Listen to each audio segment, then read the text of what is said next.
मुंबईत एक धक्कादायक घटना घडली आहे.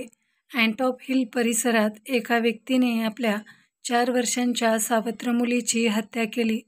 पत्नीसोबत वेळ मिळत नसल्याने त्याने हे कृत्य केलं. आरोपीचे नाव इम्रान शेख आहे. पोलिसांनी त्याला अटक केली आहे. याबाबत मिळालेली माहिती अशी की आरोपी इम्रान शेख हा मुलीचा सावत्र बाप आहे. त्याच्या पत्नीची मुलगी रात्री उशिरापर्यंत मोबाईलवर खेळत असे. त्यामुळे इम्रानला त्याच्या पत्नीसोबत हवा तसा वेळ मिळत नव्हता. त्याच रागातून त्याने मुलीची हत्या केली. त्याने मुलीचा गळा आवळला. त्यानंतर तिचा मृतदेह कुलाबा समुद्रात फेकून दिला. दुसऱ्या दिवशी सकाळी ससून डॉकजवळ मुलीचा मृतदेह समुद्रात तरंगताना सापडला.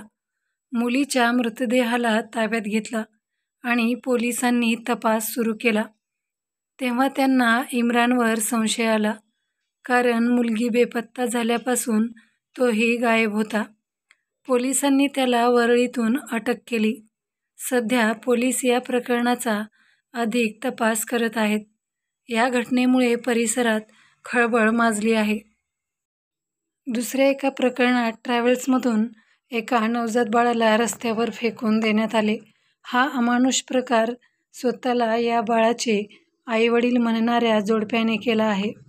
रस्त्यावर पडलेल्या अर्भकास पाहिल्यानंतर उपस्थितांनी थेट पोलिसांनाच फोन केला आणि अवघ्या 2 तासात त्या दाम्पत्यांना पोलिसांनी ताब्यात घेतले.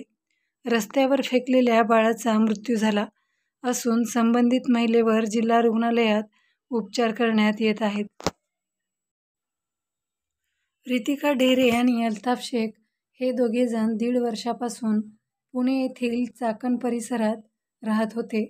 नवजात बाळाचे पालनपोषण न करण्याच्या उद्देशाने या दोघांनी या नवजात बाळाला रस्त्यावर फेकून दिले.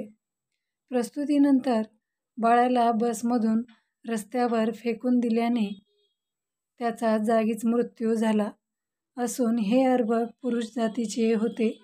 दाम्पत्यांनी केलेल्या कथित प्रकारामुळे त्यांच्याविषयी प्रचंड चीड व्यक्त होत आहे. मित्रांनो, ही बातमी गुगलवरून सर्च करून घेण्यात आलेली आहे. आपण जर नवीन असाल तर व्हिडिओला लाईक करा, शेअर करा आणि सबस्क्राईब करायला विसरू नका. धन्यवाद.